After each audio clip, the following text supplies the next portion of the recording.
Ada beberapa orang yang belum hadir, entah kenapa, mungkin masih sholat.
Ada headset tak kena demo online, Kak?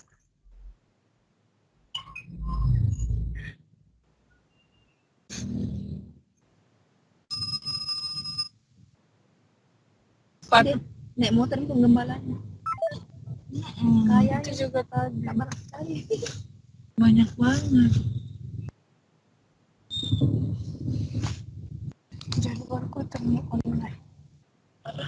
Temu online. Siapa itu? Itu Oxford.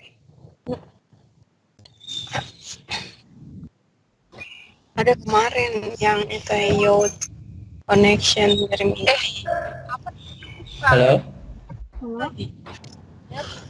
Bapak Tia udah masuk ya? aku on Eka. Hai Mas Eka. Halo, Kak Musdalifah. aku juga on. Ini Kak Musdalifah atau Kak Rizky? Iya, Musdalifah. Oke. pakai voice aja sih soalnya biar jelas. Kayaknya kalau pakai video call ya jelas.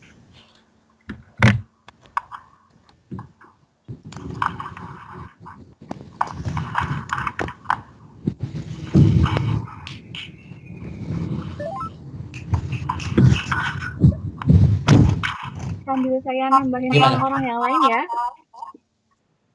Yep. Sambil saya nambahin teman-teman yang lain. Ya, Oke. sip. Ditunggu.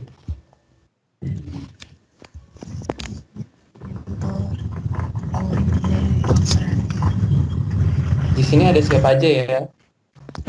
Boleh kenalan dulu. Ada Tanti.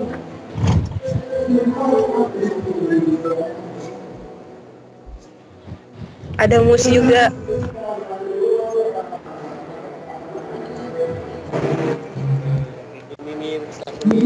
Ada Rizky.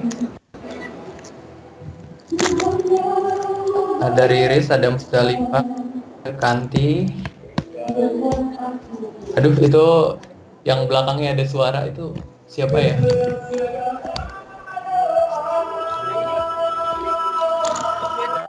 Suara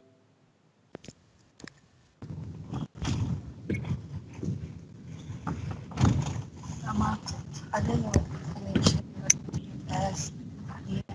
Kemarin seleksi dari Buti dari 500. gimana, kita mau mulai aja? Iya Mas, mulai aja boleh. Halo teman-teman, udah jelas ya suaranya Mas Agus? Oke, sudah. Oke. Ini ada.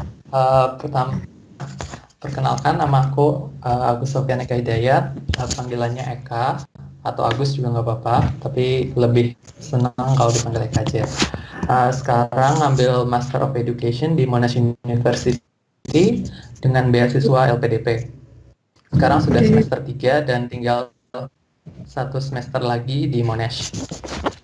Untuk hari ini kan temanya tentang sistem pendidikan dan budaya belajar Australia. Iya. Secara singkat aja dulu aku paparin bahwa di belajar S2 di Australia itu mungkin agak sedikit berbeda dengan ketika kita belajar di S1. Mereka memanfaatkan platform teknologi dalam pembelajarannya. Jadi semua media itu terintegrasi dalam, namanya kalau di Monash itu adalah Moodle. Mungkin di tempat lain nanti menggunakan platform website yang berbeda.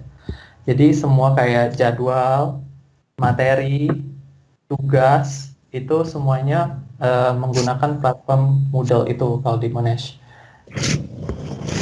Nah, kalau sistem model pendidikannya, setahu aku akan ada perbedaan antara yang eksak dan non-eksak. Karena aku ngambilnya non-eksak, yaitu education, kita cenderung model kuliahnya adalah lecturing, yaitu di hall dan diajarkan oleh satu dosen, dan ada mungkin sedikit mentor, dan lainnya itu adalah interaksi online. Kita ngerjain tugasnya di online. Nah, tapi kalau kita misalnya eksak, misalnya kayak bisnis atau yang matematik dan seperti itu, mungkin nanti selain ada lecturing, nanti juga ada kelasnya tutorial namanya. Jadi setelah lecture nanti 1 jam, teman-teman itu biasanya masuk ke kelas untuk diskusi di kelas tutorial itu. Nah, seperti itu. Pembelajarannya sendiri itu pembelajaran yang mandiri ya. Semua tugas sudah jelas dipaparkan di sana. Ada guideline-nya sendiri, jadi semua itu terpaparkan dengan jelas. Kalian misalnya kalau mau ngerjain tugas itu sudah ada aturannya sendiri. Kalau kalian tidak mengikuti itu ya nanti nilainya kurang. Nah, terus nanti semua tugas diupload di website, nanti nilainya juga ada di website, dan nanti kita bisa memperkirakan sendiri. Nah, sekarang mungkin aku akan masuk ke beberapa pertanyaan yang sudah disiapkan sama Kanti. Yang pertama, bagaimana sistem kuliah di sana? Berapa jam? Berapa jam aktif, dimulai dari pukul berapa? Kalau master biasanya perkuliahan itu ada yang pagi, ada yang malam. Paling malam itu kuliah sampai jam 9. Biasanya satu mata kuliah itu 3 jam. Misalnya maksimal 3 jam seminggu satu mata kuliah. Ada yang 1 jam lecturing, 2 jamnya tutorial, ada yang 3 jamnya full lecturing, ada yang 3 jamnya tutorial. Itu tergantung set dari mata kuliahnya masing-masing. Setiap mata kuliah punya karakteristik yang berbeda-beda. Jadi mungkin kita bisa lihat bentuk mata kuliahnya itu dari guideline di semester sebelumnya. Yang itu kita bisa akses sendiri. Terus yang menarik adalah di sana tidak ada sistem absensi. Jadi kalian mau datang tidak datang itu tidak di absen. Tapi baiknya adalah setiap lecturing hanya lecturingnya itu di record. Jadi kalian teman-teman yang nggak bisa datang ke kelas itu nanti bisa buka kayak ada websitenya sendiri yang itu menyimpan semua record data tentang video lecturingnya. Jadi kalian bisa belajar di rumah. Nah, ada juga di beberapa mata kuliah yang sistemnya kuliahnya online gitu. Jadi nggak face to face ke kelas. Jadi nggak kalau di Monash yang education itu setiap minggu kita masuk kelas tuh nggak setiap minggu mungkin kita nggak masuk kelas. Ada yang kelasnya itu face to online gitu.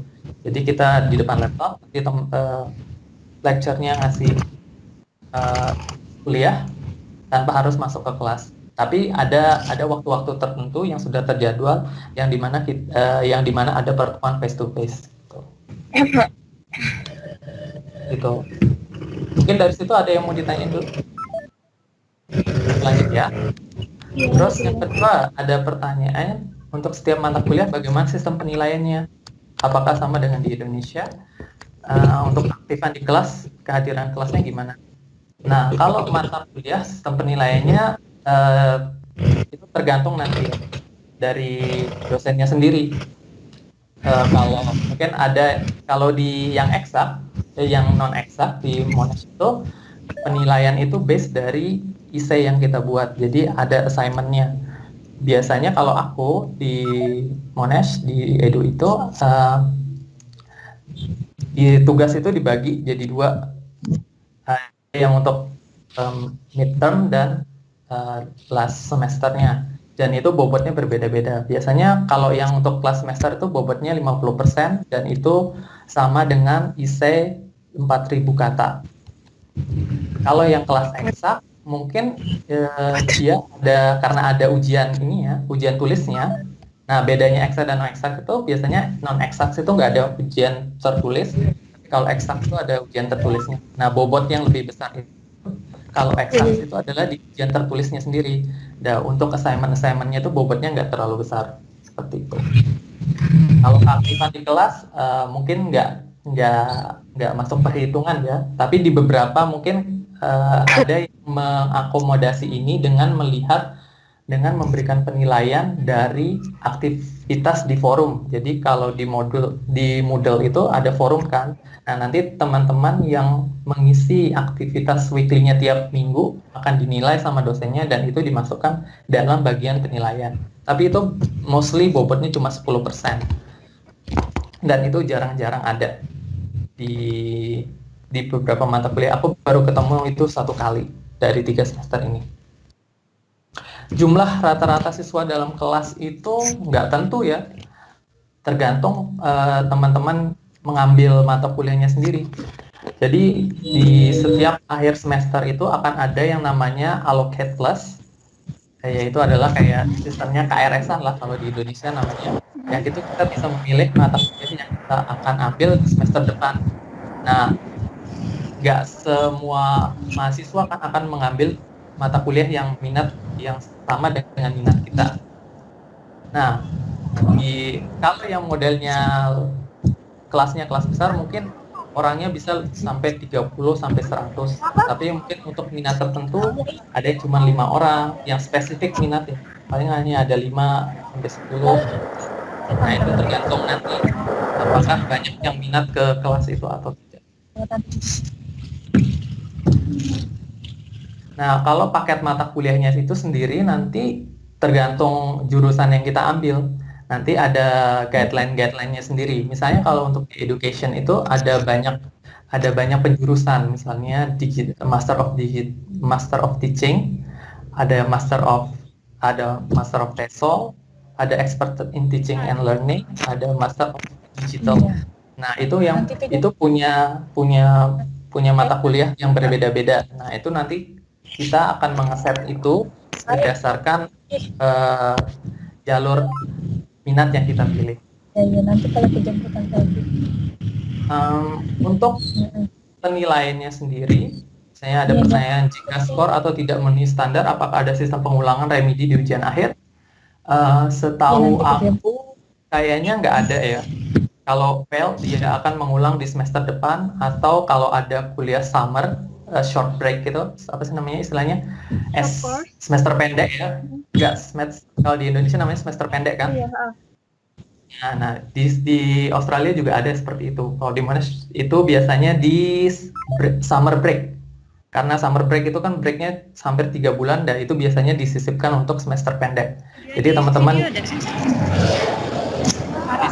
yang merasa fail di mata kuliah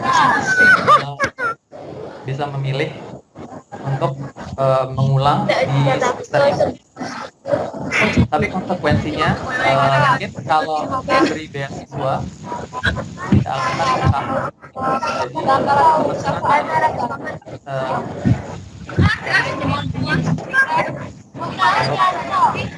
itu yang bisa dicoba ya.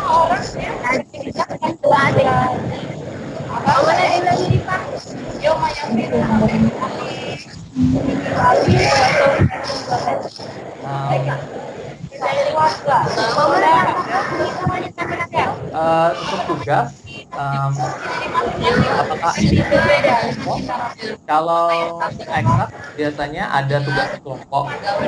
Kalau eksak biasanya jarang sekali ada tugas kelompok.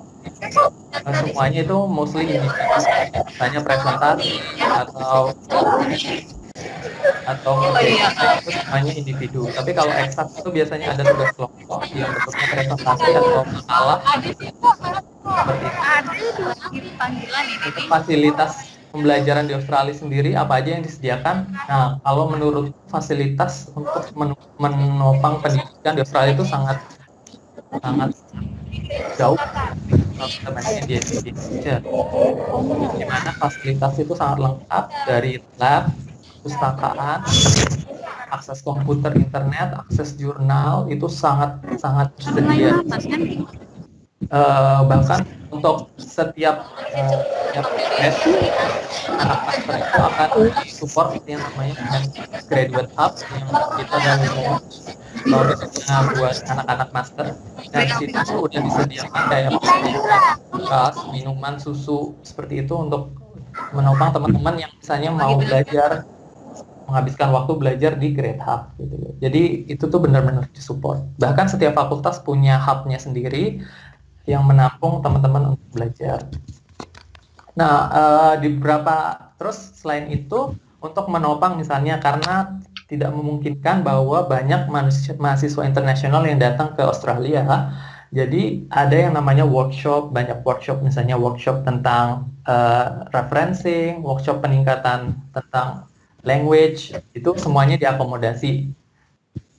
Misalnya kayak aku di semester 1 tuh aku ngikutin workshop yang tentang peningkatan bahasa Inggrisnya karena aku merasa bahasa Inggrisku masih agak kurang, jadi aku ikutin. Terus itu kayak bagaimana trick and tips untuk membuat essay. Nah, selain itu ada juga yang namanya fasilitas untuk proofreading. Proofreading itu sangat penting, yang dimana kalau essay kita itu grammarnya nggak jelas, nggak bisa dibaca sama bule, itu kan bakal mempengaruhi nilai kita. Nah, oleh karena itu kampus juga memiliki fasilitas proofreading yang mereka akan mengkoreksi, itu hanya mungkin 30 menit yang kita harus booking. Nanti mereka ngasih feedback, nanti kita perbaiki sebelum kita submit. Atau cara lain sebenarnya kita bisa memanfaatkan beberapa teman yang misalnya kuliah di bahasa Inggris atau banyak jasa proofreading bila misalnya kita nggak pede untuk ikut ke fasilitasnya dari kampus, tapi sebenarnya fasilitas kampus itu gratis gitu. Terus selanjutnya berhubungan dengan budaya, apakah normal jika mahasiswa mengalami kesulitan maka bisa langsung menemui dosen? Kalau seperti ya namanya kuliah ya, tetap aja mesti ada yang kesulitan. Nggak mungkin kuliah itu smooth aja. Kalau misalnya ada kesulitan, mungkin kalau mau ketemu dosen, itu tergantung orangnya sendiri ya. Kalau merasa nyaman bisa langsung ketemu dosen, maka dia akan ketemu. Kalau enggak, mungkin dia akan via chat, via email atau via platform Moodle itu, yang dimana disediakan adalah visitor message yang bisa kontak langsung dengan dosen atau tutornya sendiri untuk misalnya tanya apa kesulitannya atau konsultasi tentang assignment-nya, feedback dari assignment sendiri untuk meningkatkan di assignment selanjutnya. Umumnya kalau di Australia itu S2 itu 2 tahun untuk master, terus programnya itu ada master by research. Master by research berarti hanya riset. Master by coursework. Master by coursework itu adalah master yang full coursework, yang kita hanya belajar, nggak ada tesis, nggak ada minor tesisnya. Ada yang master by coursework dan master and research. Jadi setengah 1 tahunnya dikasih materi, 1 tahunnya fokus untuk riset. Tapi untuk master by coursework sendiri di beberapa fakultas ada namanya fasilitas untuk mengambil namanya minor tesis. Minor tesis itu adalah ya tesis kecil-kecilan gitu, nggak full tesis. Yang itu mungkin bebannya hanya 22.000 kata kalau aku nggak salah. Tapi untuk mengambil master by thesis mengambil minor thesis itu akan ada requirement-nya sendiri. Jadi kalau di Monash, di fakultas itu terutamanya kalian harus lolos 70 untuk nilai WAM-nya. WAM itu mungkin bukan IP ya, kayak ada nilai terstandarnya gitu, namanya WAM. Nilainya harus 70 baru bisa qualify untuk mengambil mengambil minor thesis di semester terakhir. Tapi umumnya mini research itu ada di semester terakhir, semester 4 yang akan aku ambil untuk semester depan. Nah, untuk di minor tesis itu sendiri, kelasnya akan dibekali namanya untuk awalnya diberikan kelas riset dan sisanya akan fokus pada tesisnya sendiri. Selanjutnya untuk pertanyaan nomor 10, dengan terbatasnya waktu S2, apa yang perlu dilakukan pertama kali ketika sampai di sana dan berhubungan dengan universitas atau kampus? Yang berhubungan dengan universitas dan atau kampus, mungkin sebelum kita memilih itu, kita harus tahu dulu guideline, misalnya bentuk mata kuliahnya itu seperti apa di sana. Jadi kita bisa observe dulu mata kuliah yang bakalan kita ambil itu apa. Apakah kita pernah mempelajari itu sebelumnya. Nah, atau kita akan tanya pada alumni yang sudah mengambil mata kuliah itu, sehingga kita punya gambaran seperti apa bentuknya. Jadi kan biasanya teman-teman yang semester 1 itu kalau di LPDP itu ada wadahnya, kita kayak ada kumpul-kumpul gitu. Jadi kita akan mengumpulkan teman-teman yang seminar dan terus di situ akan ada forum sharing. Teman-teman yang sudah semester atas akan memberikan masukan-masukan, wejangan-wejangan kepada teman-teman yang baru datang, sehingga kayak culture shock atau bentuk-bentuk assignment yang nantinya akan mereka hadapi itu sebenarnya akan sedikit teratasi, sehingga kayak masalah-masalah itu biasanya nggak terlalu jadi masalah menurutku. Terus selanjutnya, apakah prefer untuk belajar secara berkelompok atau individu? Itu kembali kepada mahasiswanya sendiri. Kalau memang butuh inspirasi, biasanya aku diskusi kelompok sama teman-teman. Kalau nyari ide tentang assignment ini bentuknya seperti apa, kan setiap orang punya pandangan yang berbeda tentang assignment-nya. Terus kalau kita kelompok itu berarti kita menyatukan apa sih pola pikirnya, terus membedah apa itu maksud dari tugas-tugas yang diberikan sehingga hasilnya lebih maksimal. Terus untuk ujian akhir itu biasanya diadakan di 30 di akhir mata kuliah, di week ke-12 biasanya. Jadi biasanya untuk mata kuliah itu sendiri ada 12 minggu yang dibagi menjadi 8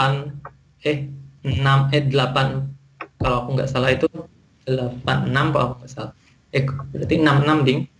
Yang nanti ada semester break-nya sendiri. Tapi di semester break itu nggak ada ujian kayak di kita, nggak ada midterm itu. Ujian itu hanya ada di akhir, setelah week 12.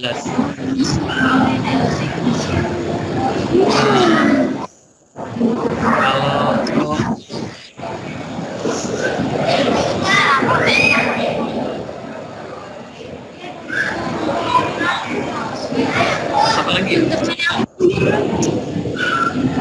Mungkin ada yang ditanyain dulu kan? Mungkin selanjutnya kita akan bahas ini aja ya. Kita akan bahas bagaimana memilih program studi master di negara Australia. Kalau aku dulu, pertama untuk memilih program master itu adalah aku menyesuaikan dengan minatku sendiri. minatku apa, lalu aku search di keyword ranking yang untuk mencari urutan top university berdasarkan majornya. Aku cari misalnya majorku apa, education, aku ambil, terus aku lihat universitas yang masuk top 100 atau punya peringkat yang tinggi-tinggi, karena kan itu menjadi salah satu pertimbangan ketika aku apply beasiswa. Jadi aku punya stand kenapa aku milih program itu di situ. Jadi semakin tinggi peringkat jurusannya atau universitasnya, itu semakin kuat stand kita kenapa kita milih di sana ketika kita apply beasiswa. Itu salah satunya. Nah, setelah kita lihat major dan peringkat universitasnya, lalu kita ke website universitasnya, lalu kita pilih ke kampus yang kita akan tuju ya. Lalu kita lihat jurusannya apa, terus kita lihat mata kuliah yang disediakan itu apa, apakah sesuai yang kita ambil apa enggak, sesuai yang kita inginkan apa enggak. Jadi itu jadi bahan pertimbangan kita. Terus apakah ada tesis atau tidak ada tesis, itu juga jadi bahan pertimbangan. Jadi sebelum itu kalian harus menentukan goal ke depannya. Mungkin itu aja sih kalau aku dari untuk memilih program studi di sana. Mungkin kalau kembali ke sana. Oh ya, terus juga jangan lupa kalau di sana kan ada requirement IELTS-nya ya untuk setiap major. Jadi setiap kampus itu kemungkinan IELTS-nya berbeda-beda. Misalnya kalau untuk sebagai komparasi di University of Melbourne untuk education dan exact itu biasanya non exact itu biasanya IELTS-nya harus 7. Wah. Nah, itu. Sedangkan kalau di Monash itu education itu 6,5 itu udah bisa. Nah, kenapa aku juga nggak masuk ke University of Melbourne, karena IELTS-ku nggak sampai 7. IELTS-nya ngepasnya di Monash, makanya aku ke Monash. Itu. IELTS itu setara sama. Nah, jadi kalau kalian mau itu perkirakan juga IELTS-nya udah sampai apa belum. Seperti itu. Kalau konsultasi perusahaan yang akan diambil, mungkin kalian tahu kan ada yang namanya IDP. Di setiap beberapa kota besar, kayak Jakarta, Surabaya, Jogja, itu ada yang namanya IDP. Itu kayak agen pendidikan itu bersama dengan universitas di Australia. Nanti kalian bisa konsultasi di sana, mulai dari cara aplikasi, terus bisa minta brosurnya, bisa lihat mata kuliah seperti apa. Nanti mereka juga memfasilitasi untuk kayak apply LOA, apply visa, dan lain-lain. Jadi sebenarnya kalau lebih gampang itu daripada kita sendiri, lebih gampang kalau kita lewat agen. Toh itu free, nggak ada bayar sama sekali. Mereka hanya akan dapat keuntungan dari universitas, bukan. Jadi silakan kalau teman-teman yang mau minat daftar universitas di Australia atau di UK, bisa gunakan jasa IDP atau Alphalink atau beberapa agen pendidikan lainnya. Itu sangat membantu menurutku. Karena mereka udah mengurusi banyak sekali mahasiswa internasional, jadi kayak masalah visa, cara buat apa sih namanya? Statement, apa sih namanya? Personal statement. Ya, personal statement itu nanti mereka bisa bantu. Itu sangat bermanfaat buat aku, menurutku. Karena aku juga dulu apply-nya lewat IDP. Dan itu kayak masalah visa itu cepet-cepet banget. LOA misalnya, kalau kita mau ubah LOA itu nanti mereka sendiri yang langsung ngurusin. Kita tinggal email aja atau ke kantornya gitu. Terus kenapa aku mengambil jurusan di luar negeri dan kenapa nggak di Indo? Ya sebenarnya aku sudah berkeinginan sejak S1 untuk melanjutkan S2 di luar negeri. Ya selain karena ingin melihat bagaimana sih bentuk pembelajaran di luar negeri itu sendiri secara langsung, bukan cuman cerita orang doang, dan mungkin aku lihat ingin melihat bagaimana cara belajarnya mereka gitu. Dan aku melihat bahwa mungkin ada sedikit cara pola belajar dan materi yang sebenarnya kita tidak dapatkan di Indo tapi bisa kita dapatkan di luar negeri karena fokusnya mungkin sedikit berbeda. Dan sedikit itu dari aku tentang life in Australia and how to apply it-nya. Mungkin kalau ada pertanyaan silakan, bakalan jawab sepengetahuan aku. Aku balikin ke Kanti ya. Oke. Makasih Mas Agus atas materinya yang sangat luar biasa. Mungkin ada teman-teman yang mau bertanya, boleh loh. Kak Musdalifah mungkin? Ya mama. Kak Musdalifah? Silakan kalau mau bertanya.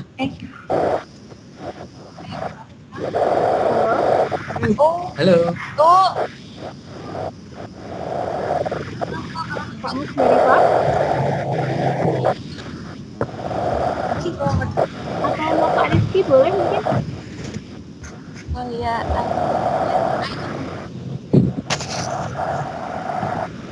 Silakan Kak Rizky. Misalnya di Australia sendiri itu kalau untuk semua jurusan kebanyakan tuh ada international class-nya atau emang cuman campur dengan masyarakat yang di sana sendiri?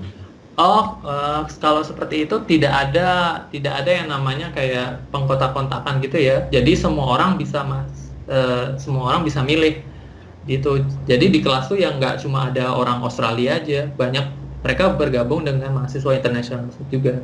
Jadi nggak ada istilah pengkotak-kotakan gitu. Jadi ini khusus untuk orang lokal, ini khusus anak internasional, tidak seperti itu.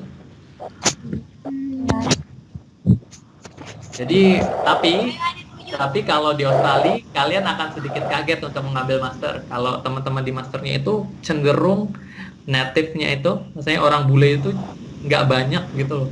Kebanyakan tuh akan ada orang Cina, orang India, dan ya orang Asia lah, intinya orang Asia. Jadi kayak nggak di kampus tuh bakalan lihat banyak kayak kita hidupnya di Asia gitu loh, karena itu untuk master. Mungkin kalau yang undergrad banyak anak ini ya, anak bulenya. Kalau master, tapi untuk sepengetahuan aku, kalau bulenya tuh dikit. Ada kata bohet kenapa? Kalah sama orang-orang Cina. Nah, sedikit yang aku mau cerita, kalau hidup di Melbourne itu ya sama juga kayak gitu. Isinya ya orang Asia, orang India, bule, gitu aja. Kebanyakan seperti itu. Dan orang aborigin asli.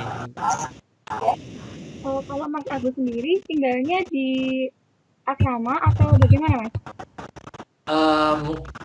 Mungkin karena keterbatasan ini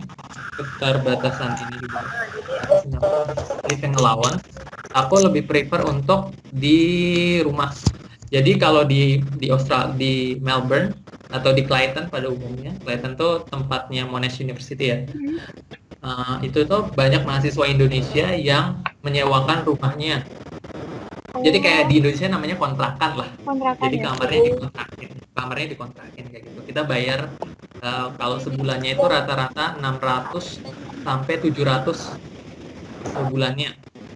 Nah, tapi kalau teman-teman yang di city, yang di kota, itu biasanya mereka di apartemen. Yang itu biasanya biayanya itu bisa sampai 1.000 per month. Nah, bayangkan kan kalau di share house itu cuma 600, kalau di apartemen 1.000 per bulan. Nah, bisa juga kalau kalian mau, ya bisa juga di kampus itu banyak akomodasi. Jadi kayak misalnya kalau lebih ingin berbaur dengan orang-orang di kampus, itu bisa di asrama kampusnya sendiri. Tapi ya itu juga mahal, bukan kayak asrama-asrama di kampusnya di Indo gitu. Di sana mahal karena fasilitasnya juga lengkap seperti itu. Jadi kalau orang-orang Indonesia umumnya mereka akan sharing dengan orang-orang Indonesia lainnya. Gitu ya. Kak Ade mungkin ada yang mau ditanyakan? Kak Ade apakah tersambung? Oh, teman-teman di sini udah mulai apply beasiswa apa gimana? Nanti belum Mas.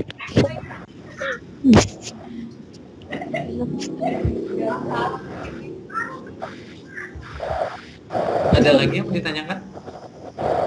Kak Musdalifah, mungkin ada yang ditanyakan? Iya, ada yang mau ditanyakan soal rencana studi. Biasanya kan misalnya kalau LPDP kita buat rencana studi. Nah, di situ kan kita tuliskan mata kuliah apa yang mau kita ambil. Betul. Saya agak bingungnya kalau di Australia misalnya ada berapa musim kan gitu. Di Australia, di Jepang misalnya ada beberapa term. Jadi saya bingung mau masukkan term-term itu ke satu semesternya bagaimana gitu. Oke. Jadi di Australia itu mostly 1 tahun itu ada dua semester. Semester 1 yang mulainya Februari sampai Juni, dan semester 2 itu yang mulainya dari akhir Juli sampai November kalau gitu. Nah, nanti itu sebenarnya nanti ada guideline-nya sendiri. Kalau Musdalifah ke website universitasnya, nanti itu bisa download di ininya atau lihat katalognya. Nanti itu bisa kelihatan kan mata kuliah yang akan diambil. Nah, itu nanti disusun aja di LPDP kan. Misalnya kalau master itu beban mata kuliah SKS-nya adalah 48 SKS untuk 2 tahun. Oke, bener deh. 12. Kok 48? Salah. Berarti 96. Banyak ya Mas? Setahun. Iya. Ya, tapi itu tergantung juga sih.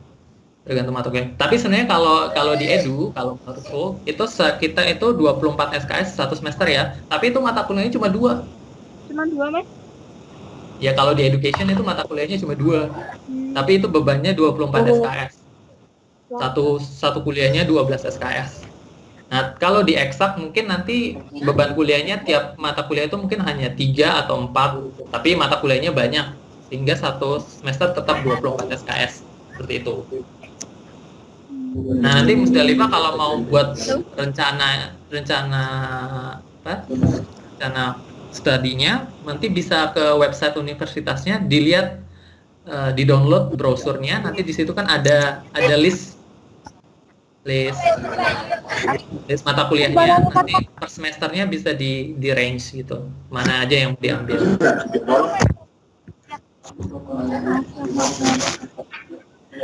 Dan satu lagi Nas. Gimana? Mana? Tuh di sini deh. Enggak.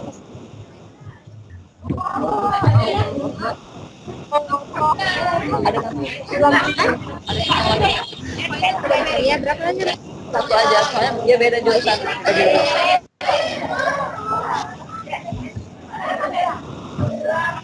Ada yang mau ditanyakan lagi? Udah jelas nggak, Mas Dalika? Jelas kok Mas. Mas nanti mau tanya satu hal. Ya, mengenai workshop tadi itu biasanya diadakan oleh kampus atau bagaimana Mas? Dan biasanya itu gratis untuk mahasiswa di sana atau boleh dari umum juga dapat mengikuti workshop tersebut? Kalau ikut workshop biasanya kita kan nanti ngisinya pakai email kampus ya. Jadi kita juga bisa join. Kita bisa ada yang memang workshop yang disediakan hanya khusus untuk mahasiswa di kampus sendiri. Ada yang bersifatnya umum. Ada yang gratis. Ada yang juga nggak gratis. Tapi ya itu nanti lihat ininya sendiri. Deskripsi dari workshopnya sendiri, apakah free apa enggak, seperti itu. Tapi kalau yang bersifat umum kayak workshop tentang peningkatan bahasa Inggris gitu, academic writing kayak gitu, itu umum. Semua mahasiswa kampus boleh ikut. Nggak ada yang ini. Nggak ada pengecualian. Ini yang bawa motor.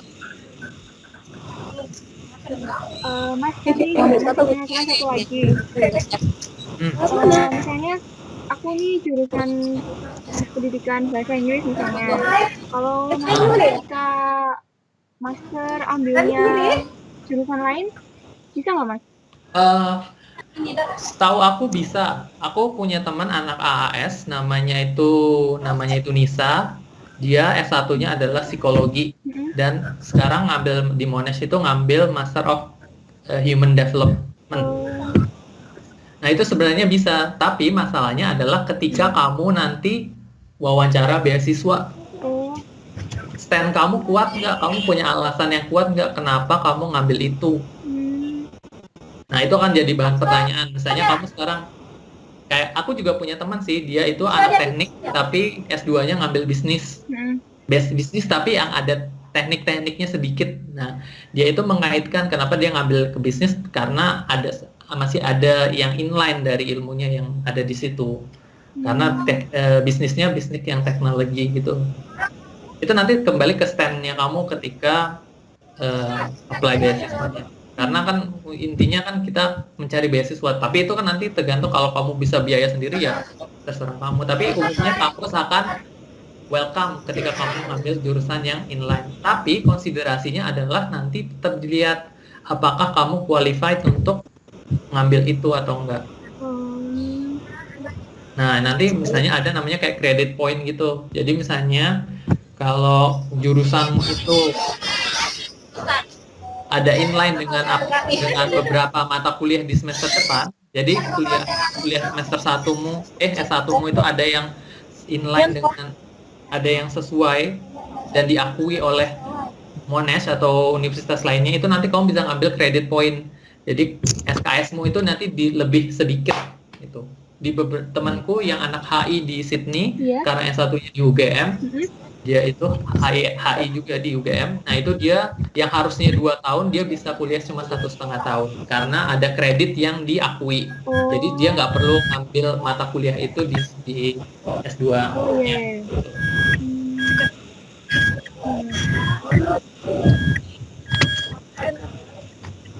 Gimana terus? Ada lagi? Ada yang lain mungkin? Kak Musdalifah mau tanya lagi?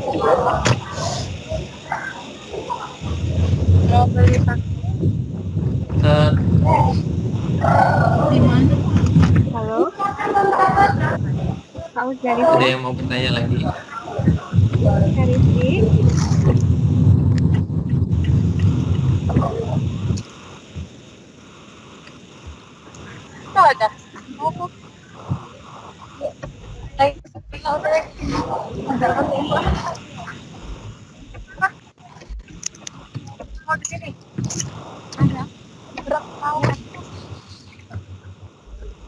Ini teman-teman mau aplikasi beasiswa apa ini umumnya?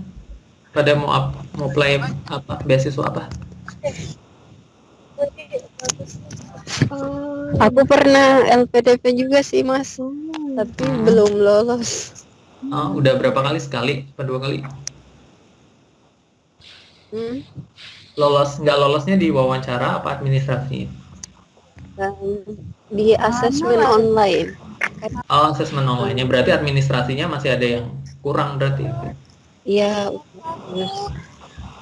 Coba aja dibenerin. Kira-kira kemarin yang kurang apa? Dulu aku juga sempat lucu juga sih waktu apply LPDP itu, ada ternyata yang data yang aku lupa submit.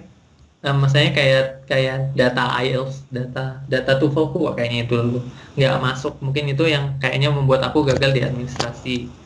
Terus setelah itu aku apply yang keduanya, administrasinya lolos, wawancaranya lolos, alhamdulillah keterima. Alhamdulillah. Gitu. Kalau misalnya kalau ada teman-teman yang AAS yang mau daftar AAS, mungkin untuk yang teman-teman yang udah yang di daerah-daerah, mungkin yang daerah timur atau di Aceh itu banyak kok teman-teman yang keterima AAS. Dia mereka prefer kayak gitu. Iya, Kayak teman-teman yang daerah timur atau yang di Aceh gitu, dia prefer itu. Banyak sekali teman-teman Aceh, teman-teman yang dari Makassar, dari Maluku, Papua, Timor Flores, Papua gitu, yang ambil AAS. Tapi umumnya kalau mau ambil AAS itu untuk anak first graduate itu kayaknya agak susah. Mereka prefer yang mungkin udah agak yang pernah bekerja agak apa? atau kerja di NGO seperti itu. Oh. Pokoknya punya pengalaman kerja lah. Kalau menurutku ya, Iya. sepenglihatan. Oh, Hmm. Gimana? Ada yang mau tanya lagi? Mas, aku masih penasaran lagi. Hmm. Biasanya kan kalau beasiswa itu kan diidentikan dengan teman-teman yang aktif atau akademiknya tinggi ya prestasinya. Nah, kalau adakah kemungkinan misalnya nih lulusnya nggak 4 tahun ketika S1, itu kemungkinan untuk diterima dalam beasiswa berapa persen, Kak? Aku nggak bisa memberikan presentasi ya, tapi kan setiap orang punya masalah mungkin ya dalam kuliah. Mungkin 4 tahun itu bukan karena dia nggak pinter, tapi mungkin dia aktif di kegiatan lain, misalnya aktif di organisasi, aktif misalnya buat karya tulis, sehingga mungkin agak keteteran di kuliahnya, sehingga lulusnya telat. Nah itu mungkin bisa, tapi ya itu kan bisa jadi problem orang masing-masing. Jadi nggak tentu juga orang yang IP-nya bagus keterima beasiswa LPDP. Ada juga yang IP-nya ngepas keterima LPDP, tapi memang dia punya stand kuat di poin yang kuat di misalnya hal dia di kepemimpinan, dia punya poin itu, misalnya di karya tulis dia punya power di situ. Mungkin kalau kamu terlalu biasa aja, mungkin itu agak berat ya, misalnya kayak IP-nya udah biasa terus nggak punya hal-hal yang bisa ditonjolkan, ya mungkin itu agak berat. Tapi kalau kamu misalnya setidaknya administrasinya terpenuhi, terus kamu punya stand kuat di hal kayak kepemimpinan atau apa gitu, kamu punya pengalaman banyak di apa-apa, itu bisa jadi poinmu untuk diterima di beasiswa sendiri. Yang penting istilahnya itu adalah kamu administrasinya lolos, cukup itu udah bisa. Yang penting administrasinya lolos. Nah itu nanti masalahnya di wawancaranya lagi, bagaimana kamu menonjolkan dirimu kepada wawancara, kayak menjual dirimu lah. Kenapa kamu layak, kenapa kamu pantas menerima beasiswa, apa yang istimewa dari kamu gitu.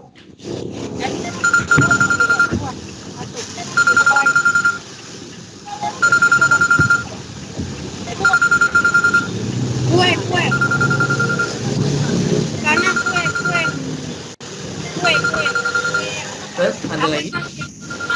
Yang hijau-hijau. Ada yang masih ingin ditanyakan kembali, teman-teman mungkin? Nanti yang tanya aku terus, Mas. Nggak apa-apa. Sulit nggak, Mas, untuk beradaptasi di sana? Adaptasinya dalam hal apa dulu nih? Hal mungkin culture-nya? Kalau culture sih, kalau di Clayton, di Melbourne itu kayaknya lively city gitu ya, jadi nggak terlalu ada masalah. Mungkin aku kalau paling susah tuh adaptasi sama cuaca aja sih. Kalau winter itu aku nggak bisa mikir, jadi harus di bawah selimut terus, atau ke kampus cari heater. Jadi kalau mau mikir, aku kan orangnya kalau kedinginan tuh nggak bisa mikir kalau jadi harus ke kampus cari kehangatan di situ. Tetapi sebenarnya kalau hidup di Melbourne atau di Clayton tuh kayak masih hidup di Indo. Asia itu kayak toko-toko Asia tuh banyak, toko-toko Indonesia banyak. Kamu cari Indomie banyak, cari bumbu-bumbu yang ada di Indomaret tuh ada. Jadi mau masakan Indonesia juga masih bisa. Jadi nggak terlalu homesick lah kalau hidup di Melbourne. Lagian komunitas orang Indonesianya juga banyak, jadi nggak terlalu. Jadi ini Mas Agus kontrak dengan teman-teman Indonesia juga ya? Iya, aku kebetulan kontrak itu di rumah itu aku kamarnya ada 5. Aku tinggal sama 3 anak AAS.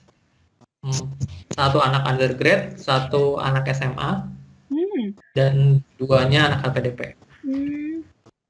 Gitu. Kita ada bersepuluh apa ya di rumah itu? Banyak ya, Mas? Ya banyak. Tapi ya nanti misalnya kalau mau interaksi dengan bule itu ya nanti kita cari temannya di kampus. Oh. Kalau seringnya main di rumah ya interaksinya sama orang-orang itu aja. Iya.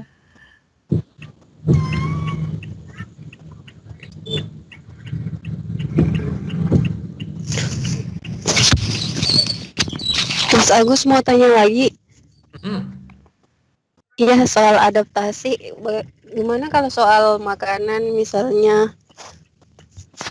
Kalau aku mungkin misalnya kalau yang muslim ya, yang intinya yang agak ribet kan cari makanan halal. Aku kalau orang-orang Indonesia itu muslim mereka masak sendiri. Mereka ya, tiap minggu kita belanja restock makanan, nanti masak seadanya. Kalau yang bisa masak ya masaknya heboh, kalau nggak bisa masak ya modalnya telur aja atau yang instan lah. Beli bumbu instan dimasak, apa aja dimasukin gitu lah. Intinya kalau memang nggak bisa masak, yang penting kenyang. Terus bisa beli sereal untuk makanan.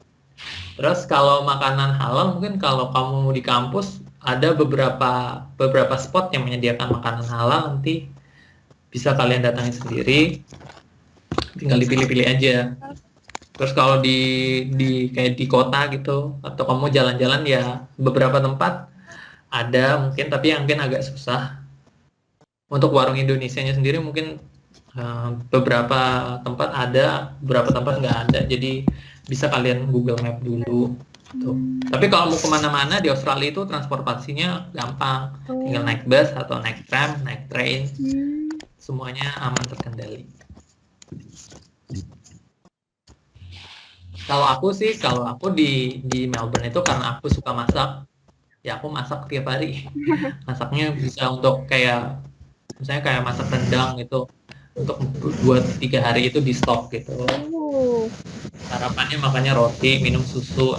Susu kalau di Australia murah banget. Oh iya, Mas. $1 1 liter. Wow. Kalian bisa makan susu bisa.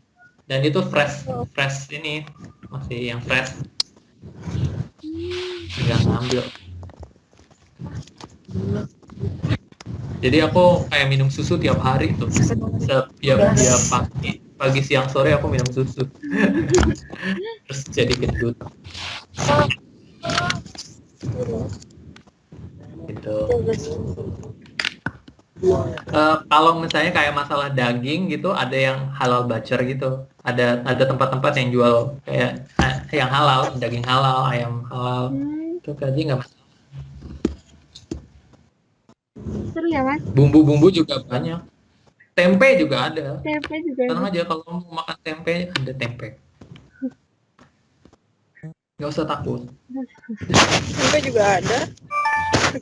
Kangkung juga ada, kangkung. Masih ada. Tapi mahal. Kangkung, tempe itu mahal. Terus ya. Pendidikan. Itu gratis, baik banget. Ada program. Harus. Gimana ada lagi?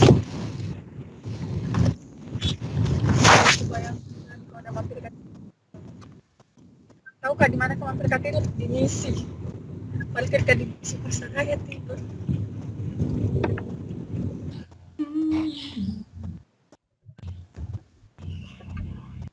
Ada lagi kak pertanyaan?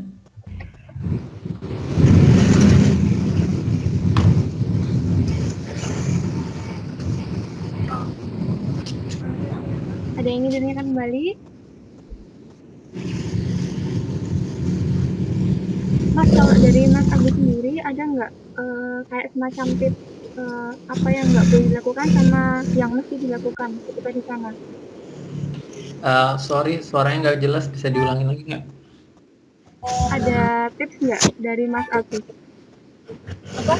Tentang Untuk apa yang nggak boleh dilakukan sama apa yang mesti dilakukan di sana? untuk apa? kalau untuknya mungkin di sekitar kampus mungkin ketika pembelajaran berlangsung. Oh, yang nggak boleh, ya mungkin kalau supaya ya kalian harus aktif aja sih di kelas, rajin-rajin ngecek tugas. Yang kalau poin-poin misalnya yang paling krusial adalah tentang assignment-nya ya. Jadi kalau buat assignment itu harus dilihat guideline-nya. Ada namanya kriteria penilaian. Kalau mau dapat nilai HD itu adalah nilai paling tinggi A ya kalau di Indonesia. Itu nanti ada kriterianya sendiri. Kalau isai mau termuat dalam kriteria itu, maka kamu pantas dapat HD. Kalau enggak, ya berarti kamu mendapatkan nilai yang lainnya di C or pass gitu. Jadi kalau buat assignment itu perhatikan adalah guideline-nya. Ya, nanti itu akan kita bisa download dan akan pasti disediakan oleh tutornya. Jadi kalian bisa baca itu sebagai rambu-rambu untuk depannya. Berarti semua aktivitas di sana rata-rata tersistem oleh itu ya Mas ya?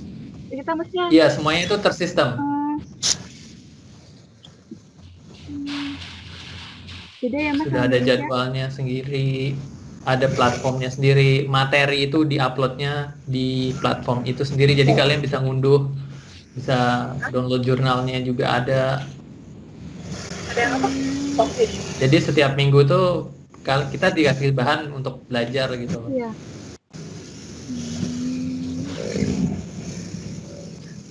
Terus jangan sampai ini aja sih, jangan sampai jadi deadliner kalau menurutku. Ya karena misalnya kalau aku problemnya itu aku tuh sukanya ngerjain tugas tuh akhir-akhir, jadinya kayak tergesa-gesa terus kadang-kadang nggak maksimal. Tapi itu kayak karena ininya sih, karena kebanyakan aku kelasnya nggak terlalu banyak kan, jadi kayak seringnya menghabiskan waktu untuk hal lain, terus tugasnya kelupaan gitu. Jadi itu mungkin yang harus diperhatikan. Mas Agus semester 3 ya Mas ya? Iya? Semester 3 Mas Agus? Kenapa? Semester 3 Mas Agus? Aku sekarang semester 3, berarti semester depan semester 4. Semester terakhir. Berarti udah 1,5 tahun di sana ya Mas ya? Udah 1,5 tahun. Kesan-kesannya gimana Mas? Ya menyenangkan sih kalau menurutku kuliah di Australia itu. Ya terus nggak homesick juga. Kalau mau pulang juga gampang kan, nggak terlalu mahal dan nggak terlalu lama juga. Kalau mau pulang ke Indo misalnya, itu kalau pakai AirAsia itu ya kalau bisa pesan dari jauh hari bisa dapat 2,5 tiketnya, atau mau pakai Garuda itu bisa 3 jutaan lah. Jadi bisa pulang tiap hari. Terus kalau misalnya mau nyambi kerja itu ada yang casual juga, ada yang non casual. Nanti tergantung. Misalnya mau kerja di restoran tuh ada mau kerja di Pearson namanya sebagai marker tuh nanti ada. Nanti itu kayak link-link itu bakalan kamu dapetin dari teman-teman dari Indo juga. Teman-teman Indo yang di sana gitu. Terus ya aku senang aja kalau di Melbourne tuh tertata gitu kotanya. Orang-orangnya nggak terlalu kasar-kasar juga. Makanya Melbourne terus udaranya masih bisa ditoleransi nggak ada salju ya kalau di Melbourne ya, di kotanya nggak ada salju. Jadi jangan harapkan ada salju. Salju nggak turun. Kalau mau lihat salju harus ke gunung, naik gunung. Sekitar 4 jam dari Melbourne. Nanti bisa lihat. Makanan halal.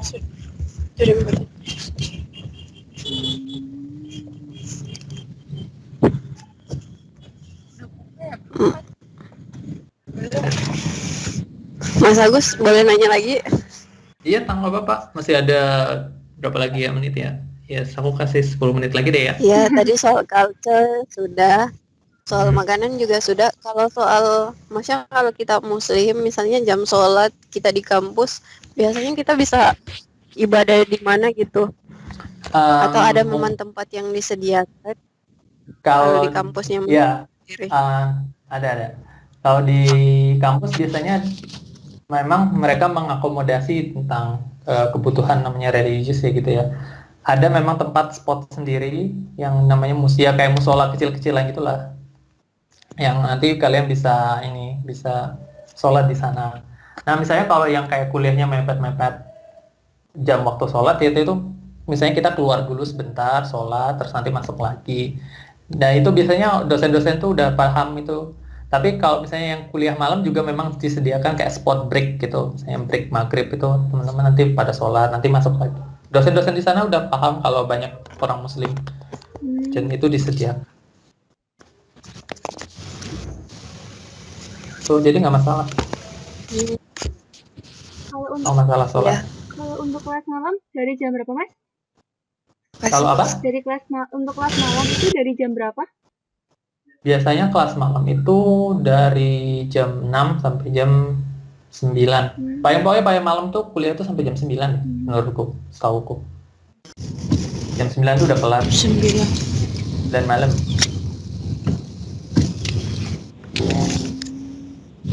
Ada beasiswa dari Jawa Timur LPDP. Totalnya tuh 400. Tapi cuma harus ke luar negeri, Jepang, Amerika atau Korea. Saya pilihnya Jepang. Saya pusing gitu. Corona itu rencana saya sudah. Ada lagi? Udah selesai.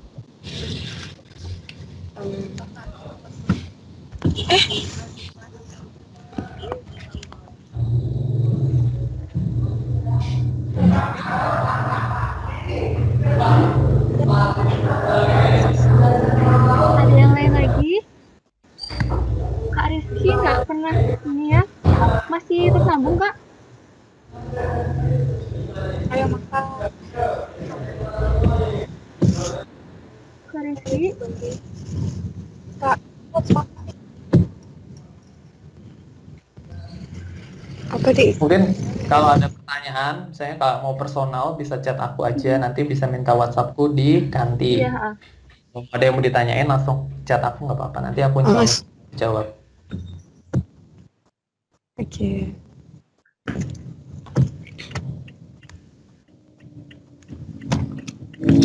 iya lihat sama siapa desain teh?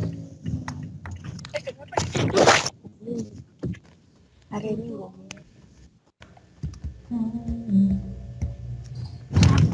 Ya, mati HP-ku. Masih ada lagi, teman-teman? Lihat sama siapa? Apakah sudah? Kalau nggak ada nanti kita mungkin udahan aja nggak apa-apa. Mungkin teman-teman mau buka puasa kan? Udah siap jam segini. Iya, Mas. Nanti kalau ada yang mau didiskusin lagi bisa personal tanya ke aku nggak apa-apa. Nanti bisa minta kontakku via nanti. Iya. Yep. Ya. Oke, udah kita akhiri saja pertemuan hari ini. Maaf untuk Mas Agus karena cuma 4 orang hari ini. Oh nggak apa-apa. Mungkin Aku ya sedapatnya aja. iya, mungkin insya Allah lain kali kita bisa lebih komplit lagi. Atau nanti kalau misalnya memang Skype dirasa kurang maksimal, nanti mungkin kita bisa pakai grup WA atau yang lain. Ya gitu nggak apa-apa. Nanti diatur aja yang enaknya gimana, nanti aku menyesuaikan. Oke. Thank you Mas Agus for the time. Iya, sama-sama. Semoga bermanfaat untuk hari ini ya. Luar biasa Mas, terima kasih. Iya, mari.